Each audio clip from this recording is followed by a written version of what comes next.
পৃথিবীতে একজন মানুষই শুধু জানতেন যে তিনি পৃথিবীতে কতদিন বাঁচবেন, সেটা হচ্ছে সাইয়েদনা আদম আলাইহিস সালাম। ওনাকে বলে দেওয়া হয়েছিল তুমি পৃথিবীতে বাঁচবে 1000 বছর। সাইয়েদনা আদমের সামনে অনেকগুলো রুহু রাখা হলো।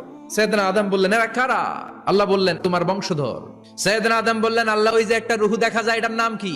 এটা তোমার ছেলে দাউদ, সে দুনিয়াতে নবী হয়ে আসবে। সাইয়েদনা আদম বললেন মাবুদ আমার ছেলে দাউদের কত বছর হায়াত আপনি দিয়েছেন? আল্লাহ বললেন মাত্র 40 বছর। সাইয়েদনা আদম বললেন মাবুদ এত ফুটফুটে সুন্দর আমার ছেলে দাউদ মাত্র 40 বছর দিলেন কেন? আল্লাহ আপনি বাড়ায় দেন, আল্লাহকে বাড়ানো যাবে না, লেখা হয়ে গেছে। সাইয়েদনা আদম বললেন আমার 1000 বছর থেকে 60 বছর আমি আমার ছেলেরে দিয়ে দিলাম।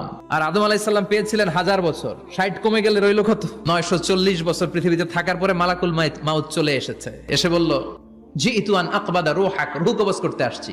আদম আলাইহিস সালাম বললেন রূহ কবজ করতে আসছো মানে? আমি বাঁচবো তো 1000 বছর। মালাকুল মাউত বললেন না না, ওই যে আগের কথা স্মরণ করেন আপনি 60 বছর দিয়ে দিয়েছিলেন। কয় না আমি দেই নাই।